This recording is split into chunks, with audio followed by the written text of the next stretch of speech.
Ma femme voulait que je me débarrasse de mes chats parce qu'ils perturbaient son sommeil, mais j'ai veillé toute la nuit en secret et il s'est avéré qu'elle mentait. Ces derniers mois, ma femme, Chloé, s'est plainte de nos chats, Caramel et Biscuit. Elle affirmait qu'il la réveillait constamment, qu'elle était frustrée chaque nuit parce qu'elle devait se lever pour leur ouvrir la porte, qu'il faisait du bruit ou qu'il lui sautait dessus sans arrêt. Ça a atteint un point où elle a commencé à dire qu'elle voulait que je m'en débarrasse. Je lui ai dit que je n'avais jamais rien vu ni entendu de tel, mais elle prétendait que je dormais profondément et que je ne m'en rendais pas compte. Elle continuait à me dire qu'elle dormait de moins en moins et devenait agressive, blâmant les chats pour son manque de sommeil et menaçant de me quitter si je ne m'en séparais pas. J'ai vraiment commencé à envisager de confier les chats à ma sœur, Sophie, jusqu'à ce que je remarque quelque chose. Un matin, elle a affirmé s'être levée plusieurs fois pendant la nuit pour s'occuper des chats. Elle a énuméré un tas d'heures. Ça m'a semblé bizarre parce que j'étais resté éveillé jusqu'à 4 heures du matin, et elle a dit s'être levée à 1 heure du matin pour leur ouvrir la porte et plusieurs fois vers 3 heures du matin parce qu'ils miaulaient et lui sautaient dessus. J'étais dans la chambre tout ce temps pendant qu'elle dormait et je sais que rien de tout cela ne s'est produit. Les choses ne collaient pas, alors j'ai décidé de faire un test. J'ai attendu qu'elle dise qu'elle allait dormir. J'ai alors sorti les chats de notre chambre, baissé la luminosité de mon téléphone et fait semblant de dormir. Je suis resté allongé dans le lit toute la nuit, je m'ennuyais, mais je ne me suis absolument pas endormi. J'ai pris des captures d'écran toutes les 30 minutes sur Discord, juste pour être sûr. J'ai noté chaque bruit que mes chats ont fait. L'un a sauté de quelque chose et a fait un petit bruit à 3h10 du matin, et l'autre a mangé tranquillement relativement près de la porte de la chambre à 4h50 du matin. À part ça, il ne s'est rien passé. Effectivement, Chloé a dormi de 23h à 9h, et ce matin-là, elle a dit s'être réveillée au moins 7 fois pour ouvrir des portes, à cause des bruits et parce que les chats lui sautaient dessus. À ce moment-là, j'étais furieux parce qu'elle me mentait clairement. J'étais épuisé et j'en avais marre de ses mensonges, alors je lui ai dit sans détour. Je lui ai dit, c'est marrant. Je suis resté éveillé toute la nuit pour surveiller les chats, et ils n'étaient même pas dans la chambre hier soir. J'ai des preuves horodatées et tout, donc tu m'as menti et tu as essayé de me convaincre de me débarrasser de mes chats. Pourquoi ? Elle est restée assise, tremblante en silence et avec un visage en colère. Puis elle s'est levée et est partie sans répondre. Elle est revenue des heures plus tard et m'a ignoré quand je lui ai parlé. Et quand je lui ai demandé comment j'étais le méchant dans cette situation, elle a finalement dit que je la traitais comme une enfant en mentant sur le sommeil et en restant éveillée toute la nuit, juste pour voir si elle mentait ou non, et en horodatant tout comme si j'étais un enquêteur. Selon elle, j'étais allé trop loin et ça faisait de moi un imbécile obsessionnel. Je l'ai fait parce qu'elle me menaçait de me forcer à me débarrasser de mes chats ou elle partirait, et ses affirmations ne collaient pas. Alors, suis-je un imbécile obsessionnel ? Honnêtement, je ne sais pas quelle est la prochaine étape. Nous avons été pratiquement parfaits pendant des années et elle n'avait jamais fait quelque chose comme ça auparavant. Je n'avais même pas réalisé qu'elle était capable d'actions aussi immatures. Je détesterais avoir à traverser un divorce problématique et potentiellement perdre beaucoup de mon propre argent et de mes biens pour un mensonge dans lequel je l'ai prise. Il pourrait être plus facile et moins cher de gérer la situation par le biais d'une thérapie de couple et de lui donner une chance de plus. La vérité est que l'accord prénuptial que nous avons signé rendrait un éventuel divorce beaucoup plus simple. Pour plus de contexte, elle a eu ses propres chats pendant des années. Elle m'a rencontré, moi et mes chats, il y a 4 ans avant que nous nous marions, et elle vit avec eux depuis 10 ans. Il n'y a jamais eu de problème avec eux, elle faisait même de bons commentaires sur la façon dont ils égayaient la maison. Il est possible qu'elle souffre d'insomnie et de difficultés à dormir, ce qui l'a conduit à avoir des rêves vifs et réalistes lorsqu'elle y parvient théoriquement, mais elle n'a jamais mentionné une telle chose. Elle dormait bien jusqu'à récemment, bien que nous ayons déjà les chats auparavant. À ma connaissance, elle n'a pas d'amis. Elle est plutôt introvertie quand il s'agit d'autres personnes et a des antécédents d'être trop collante avec de nouvelles amitiés et de faire fuir les gens en parlant et en s'obsédant avec des youtubeurs. Peut-être ses collègues, bien que je n'en connaisse aucun. Je n'ai jamais été sur son nouveau lieu de travail. Bon, pour l'instant elle est partie. Par là, je veux dire que je l'ai mise à la porte. Pourquoi ? Parce qu'elle était dans la chambre pendant des heures à regarder YouTube, refusant de me parler de ce qui s'était passé. Il y a quelques minutes, l'un des chats a commencé à miauler et à gratter pour entrer dans la pièce. Quelques secondes après qu'il ait fait cela, elle a couru et a donné un coup de pied très fort à la porte, en criant « Tout ça, c'est ta faute. Va te faire foutre ». Ça a effrayé le chat à mort et il s'est caché sous le canapé. J'ai ouvert la porte et lui ai demandé ce qui n'allait pas, que ça aurait pu blesser le chat. Et elle a dit « Bien, que le chat aille se faire foutre ». Alors je lui ai dit de quitter la maison et de trouver où loger pendant un certain temps. Elle a essayé de pleurer pour se tirer de cette situation, mais je lui ai dit que j'en avais assez. J'en ai marre. Elle a eu toutes les opportunités de me parler et maintenant elle crie sur les chats et donne des coups de pied dans les portes et les effraie. J'ai essayé d'écouter et j'ai offert de l'aide, mais elle n'en a voulu aucune. Trop tard. En partant, je lui ai dit qu'elle pouvait m'appeler quand elle se serait calmée et voudrait parler. Je suis tellement épuisé à ce stade. J'ai essayé. Je lui ai donné la chance de parler avant tout cela et elle a insisté sur le fait qu'il n'y avait rien à dire. Je n'ai peut-être pas géré cela de la manière la plus mature ou la plus saine, bien sûr, mais j'ai essayé. Peut-être que cela peut être arrangé, peut-être pas. J'avais de l'espoir il y a quelques heures, maintenant simplement, peu importe. Je suis tellement désolé. Je pense que pour l'instant, j'arrête de répondre. Il se passe trop de choses à penser. Trop de commentaires et de messages de trolls. Trop de gens qui inventent des théories du complot. Trop de gens qui ne lisent pas ou ne prennent pas la peine de consulter mes commentaires. C'est épuisant. La vie est amusante, je suppose. Ma femme a été internée sous la loi Baker, une admission psychiatrique involontaire. Elle ne s'est pas fait de mal, elle a juste dit quelque chose de préoccupant en public. Ce matin, j'ai reçu un appel de l'hôpital me demandant de venir pour une sorte de thérapie familiale. Apparemment, elle voulait enfin parler. Je vais être honnête, je suis plutôt abasourdi par la raison de sa haine envers mes chats. C'est absolument absurde. Ce n'est rien de ce que quiconque avait suggéré. Elle ne me trompe pas. Elle n'est ni physiquement ni mentalement malade. Elle n'est pas lassée de la relation et ne cherche pas une porte de sortie. Selon elle, l'un des chats a marché sur son ordinateur portable et a gâché une histoire qu'elle écrivait. Elle a détesté les 2 chats depuis. Oui, c'est nul, mais ça ne justifie pas d'essayer de me faire du chantage émotionnel pour que je me débarrasse d'eux. Je lui ai demandé pourquoi elle ne m'avait pas dit la vérité et pourquoi elle avait menti, elle a refusé d'en parler quand je le lui ai demandé. Sa réponse a été « parce que tu ne t'en serais pas débarrassé autrement ». Et elle a expliqué que quand elle a vu que je n'étais pas prêt à les abandonner pour elle, elle s'est sentie offensée et a décidé de me faire choisir entre elle et eux. Dégoûtant. Je ne sais pas pourquoi elle a tout avoué. La femme qui était avec nous m'a demandé ce que je ressentais face à tout cela et j'ai dit la vérité. Je lui ai dit que ça avait été un bon mariage, mais que je voulais probablement un divorce. Elle m'a demandé pourquoi et je lui ai expliqué. J'ai vu un nouveau côté d'elle, haineux et malveillant, avec lequel je ne veux rien avoir à faire. Elle était tellement obsédée par l'idée de se débarrasser des chats à cause d'une fanfiction gâchée qu'elle a dû manipuler son mari. Ma femme a commencé à me crier dessus en me disant que je l'avais trahie et que j'étais une ordure de choisir des animaux plutôt qu'elle. Au moins, les chats ne te donnent pas d'ultimatum comme celui qu'elle m'a donné. Ça fait mal qu'elle ait été internée sous la loi Baker et tout ça, je suppose, mais c'est le mieux pour l'instant. Elle aura le temps de tout digérer dans un environnement sûr et, espérons-le, de l'accepter. Mauvais mari, je sais. Je suis presque sûr que je vais divorcer. Je suis très inquiet de l'avoir dans la même maison que mes chats. Je veux qu'ils soient en sécurité.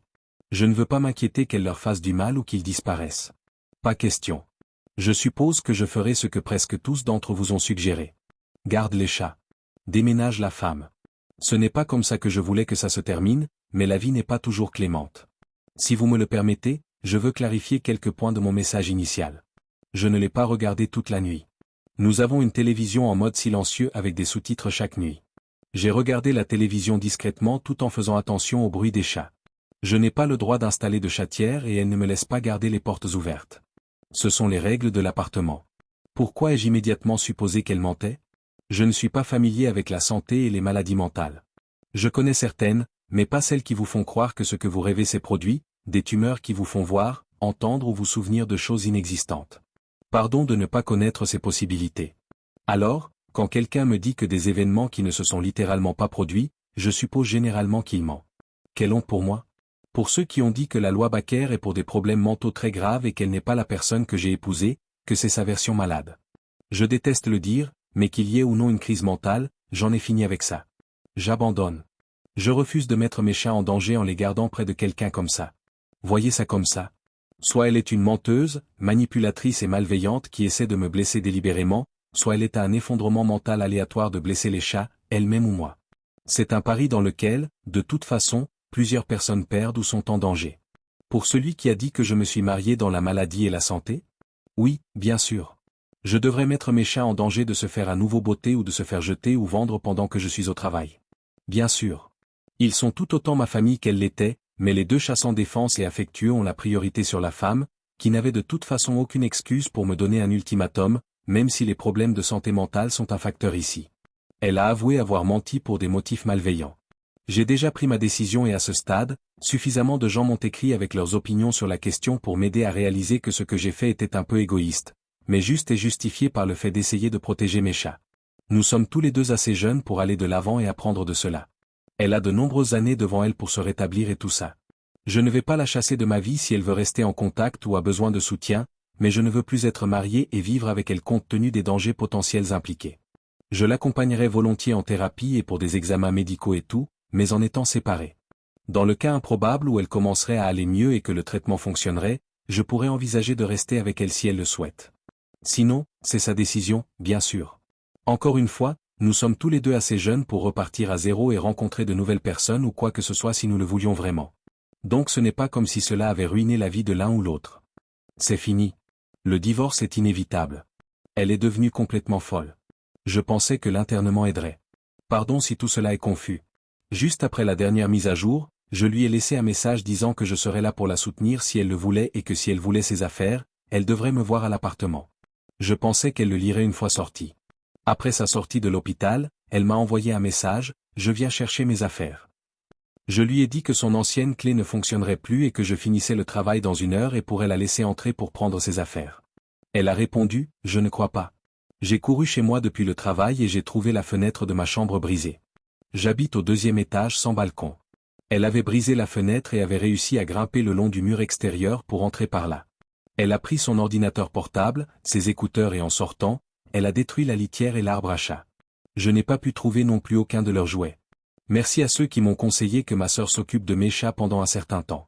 Les chats sont en sécurité chez elle et elle ne sait pas où ma sœur habite. Je l'ai appelée et elle a immédiatement refusé l'appel et m'a envoyé un message. Quoi?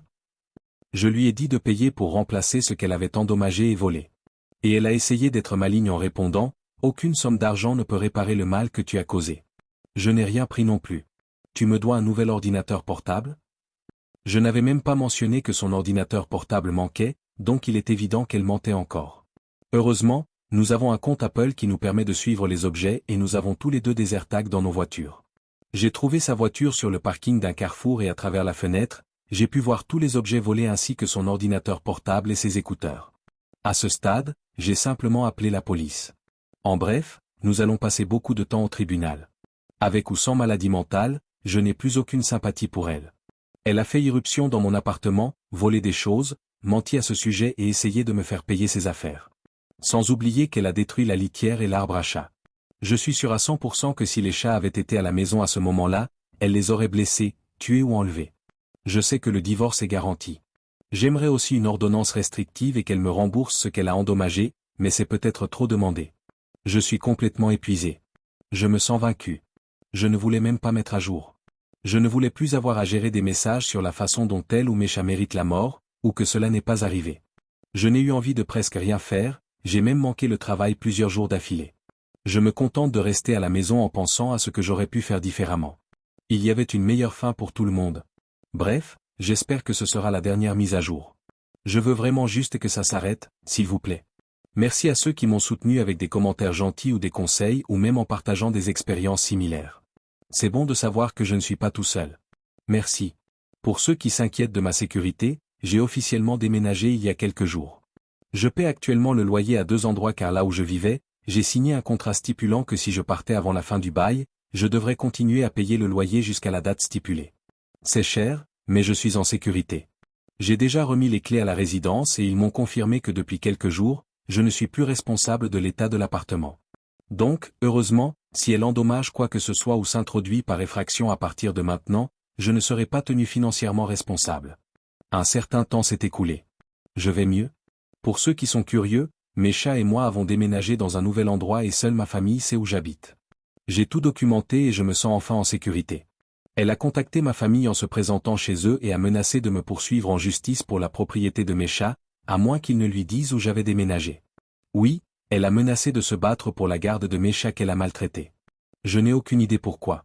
Ma famille n'a pas cédé car elle les a essentiellement menacés d'une victoire facile pour moi. Pas mal de personnes qui étaient de son côté auparavant me présentent maintenant des excuses après avoir vu comment elle se comportait. J'ai dû démissionner de mon travail car elle continuait à causer des problèmes dans l'entreprise et on m'a donné le choix de démissionner de mon plein gré ou d'être licencié. J'ai un nouveau et meilleur travail que personne d'autre ne connaît et beaucoup d'amis et de familles qui me soutiennent.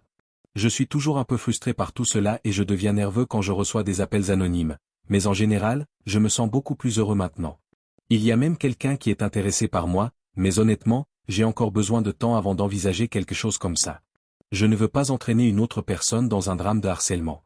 Merci à ceux qui ont demandé une mise à jour et à ceux qui m'ont soutenu et donné les bons conseils, j'apprécie beaucoup. Je suis sûr que ce sera ma dernière mise à jour à moins que quelque chose de plus étrange ne se produise. Paix.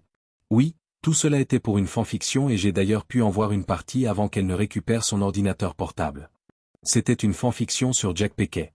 C'était horrible. Je ne comptais plus mettre à jour, ni même regarder ce compte. Cela dit, un tas de gens sur YouTube, TikTok et Twitter ont apparemment lu mes posts à leurs audiences récemment, donc du coup ma boîte mail s'est remplie de notifications de ce compte.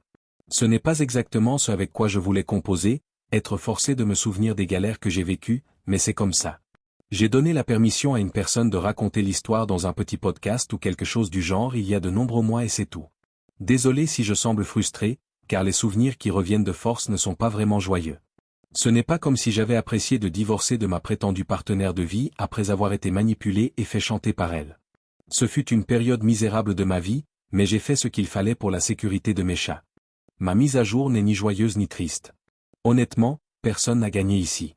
Mes chats ont été blessés et effrayés par tout cela, se faire donner des coups de pied, déménager d'un endroit à l'autre, perdre quelqu'un qu'ils ont longtemps considéré comme leur mère et amie. Ils n'ont pas été aussi joueurs qu'avant et le plus jeune a uriné un peu partout dans la maison. La vétérinaire a dit que c'était comportemental, elle sait ce qui s'est passé et pense que c'est pour ça qu'il le fait. Mon ex-femme a été sans abri et dort sur des canapés où elle peut. Tout ce que je sais, c'est par un ami commun. Elle a commencé à prendre des drogues par quelqu'un qui l'a laissé rester chez elle et il n'est même pas nécessaire d'expliquer comment cela l'a affectée négativement, étant donné qu'elle avait clairement déjà des problèmes. Je ne sais pas grand-chose d'autre, à part qu'elle n'a jamais reçu d'aide psychologique car elle l'a refusé quand on lui a proposé. Elle utilise aussi apparemment une version altérée des faits pour obtenir la sympathie des gens. J'ai un nouveau travail décent après avoir dû démissionner de l'ancien à cause d'elle. J'ai perdu tous ces avantages incroyables et ce super salaire. Heureusement, j'ai une nouvelle petite amie, Claire. Nous discutions depuis un certain temps de sortir ensemble ou non et il y a quelques semaines, nous avons décidé d'essayer. Nous nous amusons bien en général, mais j'ai toujours des crises d'anxiété et des problèmes de confiance après tout ce qui s'est passé.